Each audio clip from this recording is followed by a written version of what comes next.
ಶ್ರೀನಿವಾಸ ಮೂರ್ತಿ ಅಂತ ಅವನ ಹೆಸರು ಈಗ ಸತ್ತೋಗಿಲ್ಲ. ನಮ್ಮ ಮೈಸೂರು ಸೌತ್ ಪೊಲೀಸ್ ಸ್ಟೇಷನ್ನಲ್ಲಿ ನಾನು ಯಾವಾಗ ಹೋಗ್ತಾ ಇದ್ದೆ ಗೊತ್ತಾಗ್ಬಿಡ್ತದೆ. ಆಮೇಲೆ ನೀವು ಈ ಸಾಕ್ಷಿಗಳ ವಿಚಾರಣೆ ಮಾಡುವಾಗ, ಪಾಟಿ ಸವಾಲ್ ಮಾಡುವಾಗ ಬಹಳ ಎಚ್ಚರಿಕೆಯಿಂದ ಮಾಡಬೇಕು ಅಷ್ಟೇ.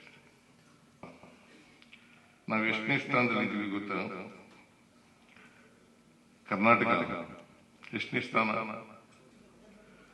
ನಾವು ಯಾವಾಗಲೂ ಬಿಹಾರ್ ಜೊತೆ ಹೋಲಿಕೆ ಮಾಡ್ಕೊಳ್ಳೋದಲ್ಲ. ಬಿಹಾರನು ರಾಜಸ್ಥಾನನು 22ನೇ ಸ್ಥಾನದಲ್ಲಿದೆ, ಅದಕ್ಕೋಸ್ಕರ ನಾವು 22ನೇ ಸ್ಥಾನದಲ್ಲಿದ್ದೀವಿ ಅಂತ ಹೇಳ್ಕೊಳ್ಳೋದಲ್ಲ. ನಾವು ಪ್ರಯತ್ನ ಮಾಡಬೇಕಾಗಿರೋದು ಏನು?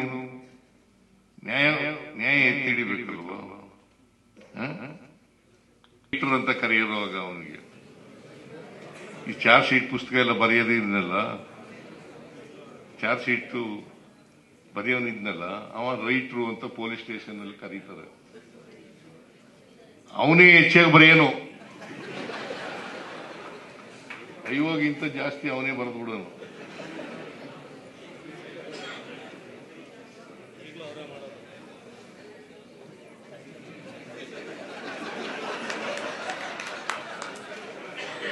ಶ್ರೀನಿವಾಸ ಮೂರ್ತಿ ಅಂತ ಅವನ ಹೆಸರು ಈಗ ಸತ್ತೋಗಿದ್ದಾನೆ. ಈಗ ಇಲ್ಲ. ಈಗ ನಮ್ಮ ಮೈಸೂರು ಸೌತ್ ಪೊಲೀಸ್ ಸ್ಟೇಷನ್ ನಲ್ಲಿ ನಾನು ಯಾವಾಗಲೂ ಹೋಗ್ತಾ ಇದ್ದೆ. ತಾಲೂಕಾ ಬೋರ್ಡ್ ಮೆಂಬರ್ ಆಗಿದ್ನಲ್ಲ, ಅಲ್ಲಿ ಹೋಗುವೆ ನಾನು. ಇನ್ಸ್ಪೆಕ್ಟರು ಕೂತಿರೋ ಜಾಗಕ್ಕೆ ಹೋಗುವೆ, ನಾನು ಭೇಟಿ ಮಾಡ್ತಾ ಇರುವೆ.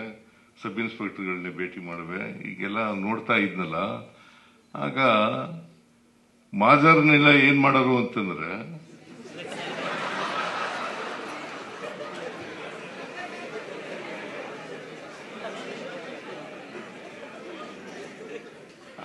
ಸ್ಟೇಷನ್ ಅಲ್ಲೇ ಕೂತ್ಕೊಂಡು ಬರೆದು ಬಿಡೋರು ಅಂತ. ಮತ್ತೆ ಕೇಸ್ ವಜಾ ಆಗದೆ ಏನ್ ಮಾಡ್ತವೆ?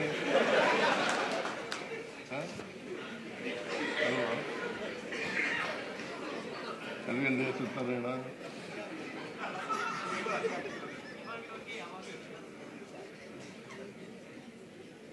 ಅದಕ್ಕೆ ಜಾಸ್ತಿ ಅಯ್ಯೋನ ಅಟ್ಯಾಕ್ ಮಾಡಿದ್ರೆ ಗೊತ್ತಾಗ್ಬಿಡ್ತದೆ ಅಂತ. ಆಮೇಲೆ ನೀವು ಈ ಸಾಕ್ಷಿಗಳ ವಿಚಾರಣೆ ಮಾಡುವಾಗ, ಪಾಟಿ ಸವಾಲ್ ಮಾಡುವಾಗ ಬಹಳ ಎಚ್ಚರಿಕೆಯಿಂದ ಮಾಡಬೇಕು ಅಷ್ಟೇ. ಪಾಟಿ ಸವಾಲ್ ಮಾಡುವಾಗ,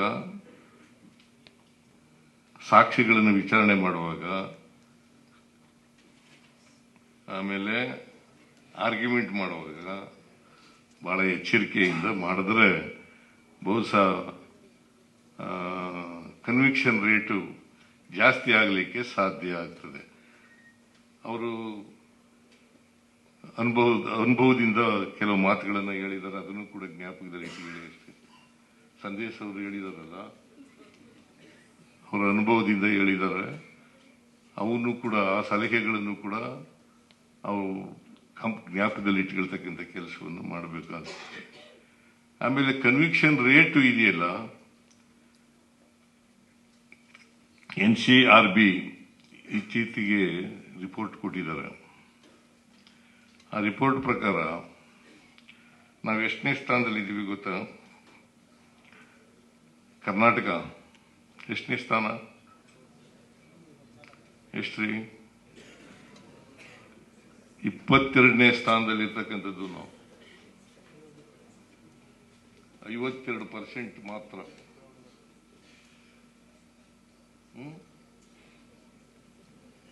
ನೀವೆಲ್ಲ ಯೋಚನೆ ಮಾಡಿ, ಕರ್ನಾಟಕ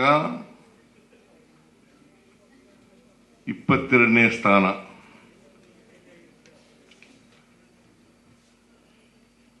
ರಾಜಸ್ಥಾನನು 22ನೇ ಸ್ಥಾನದಲ್ಲಿದೆ. ಆಮೇಲೆ ಬಿಹಾರನೂ ಕೂಡ 22ನೇ ಸ್ಥಾನದಲ್ಲಿದೆ. ನಾವು ಬಿಹಾರ ಜೊತೆ ಇದ್ದೀವಿ.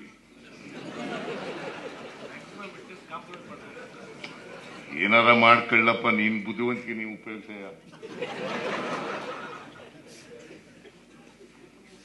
ಅದು ಇದೆ, ಇಲ್ಲ ಅಂತ ಹೇಳಲ್ಲ ನಾನು, ಅದು ಇದೆ. ಅದು ಆಗದೆ ರೀತಿ ನೋಡ್ಕೋಬೇಕು ನೀನು. ಮತ್ತೆ ಪ್ರಾಸಿಕ್ಯೂಟರ್ ಆಗಿರೋದು ಯಾಕೆ ಮತ್ತೆ?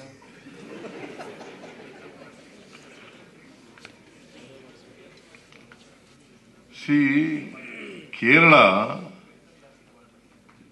ನಮ್ದು ಕರ್ನಾಟಕ 52% ಇದ್ರೆ ಕೇರಳ 87% ಇದೆ.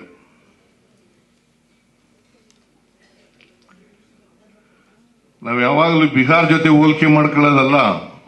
ಬಿಹಾರನು ರಾಜಸ್ಥಾನನು 22ನೇ ಸ್ಥಾನದಲ್ಲಿದೆ, ಅದಕ್ಕೋಸ್ಕರ ನಾವು 22ನೇ ಸ್ಥಾನದಲ್ಲಿದ್ದೀವಿ ಅಂತ ಹೇಳ್ಕೊಳ್ಳೋದಲ್ಲ. ಕೇರಳ ಜೊತೆ ಹೋಲಿಕೆ ಮಾಡ್ಕೋಬೇಕು. 87% ಕೇರಳ. ಮಿಜೋರಾಂ ಎಷ್ಟು ಗೊತ್ತಾ ಇರೋದು? ಮಿಜೋರಾಂ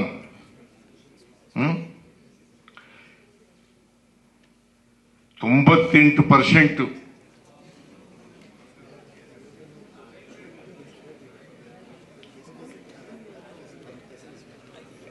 ಡೆಲ್ಲಿ ಎಷ್ಟು ಪರ್ಸೆಂಟ್ ಇದೆ ಗೊತ್ತಾ? 89%. ಕೇರಳ 87%. ನಮಗಿಂತ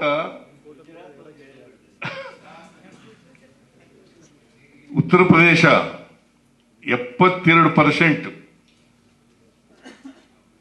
ನಮಗಿಂತ 20% ಜಾಸ್ತಿ. ನೋಡಿ, ಗುಜರಾತ್ 57%, ನಮಗಿಂತ ಜಾಸ್ತಿ.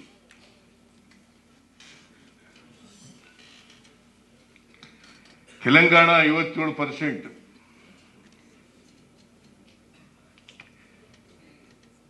ಇದನ್ನೆಲ್ಲ ನೋಡಿದಾಗ NCRB ಕ್ರೈಮ್ ರಿಪೋರ್ಟ್ ಬ್ಯೂರೋ ಅಂತ ಇರ್ತದೆ, ನ್ಯಾಷನಲ್ ಕ್ರೈಮ್ಸ್ ರಿಪೋರ್ಟ್ ಬ್ಯೂರೋ ಅಂತ ಇರ್ತದೆ ಒಂದು ಸಂಸ್ಥೆ.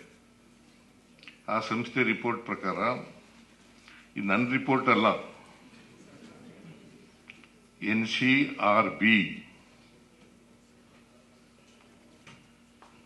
ನ್ಯಾಷನಲ್ ಕ್ರೈಮ್ಸ್ ರಿಪೋರ್ಟ್ ಬ್ಯೂರೋ, ಅದರ ಪ್ರಕಾರ ನಾವು 22ನೇ ಸ್ಥಾನದಲ್ಲಿ ಇದ್ದೀವಿ. ಅದರಿಂದ ನಾವು ಪ್ರಯತ್ನ ಮಾಡಬೇಕಾಗಿರೋದು ಏನು? ನ್ಯಾಯ ಎತ್ತಿ ಹಿಡಿಬೇಕಲ್ವಾ?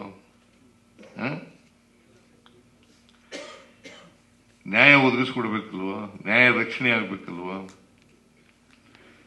ಆ ನ್ಯಾಯ ರಕ್ಷಣೆ ಮಾಡ್ತಕ್ಕಂಥ ಕೆಲಸ ಮಾಡಬೇಕು. ಎಲ್ಲರಿಗೂ ಕನ್ವಿಕ್ಷನ್ನೇ ಮಾಡಿಸ್ಬೇಕು ಅಂತ ಹಠ ಹಿಡಿಬೇಕಾದಂತ ಅಗತ್ಯ ಇಲ್ಲ. ಕನ್ವಿಕ್ಷನ್ನೇ ಮಾಡಬೇಕು, ಎಲ್ರಿಗೂ ಕನ್ವಿಕ್ಷನ್ ಆಗಬೇಕು ಅಂತಕ್ಕಂಥದ್ದಲ್ಲ. ಬಟ್ ಅಫೆನ್ಸ್ ಜನಗಳದು ತಪ್ಪಿದೆ ಅಂತ ಇಟ್ಕೊಳ್ಳೋಣ. ಈಗ ಫಾರ್ ಎಕ್ಸಾಂಪಲ್ ಆಕ್ಸಿಡೆಂಟ್ ಕೇಸ್ನಲ್ಲಿ ಹೆಚ್ಚಿನ ವಿಡಿಯೋಗಳಿಗೆ ಪ್ರತಿಧ್ವನಿ ಯೂಟ್ಯೂಬ್ ಚಾನೆಲ್ ಸಬ್ಸ್ಕ್ರೈಬ್ ಮಾಡಿ, ಬೆಲ್ ಐಕಾನ್ ಕ್ಲಿಕ್ ಮಾಡಿ.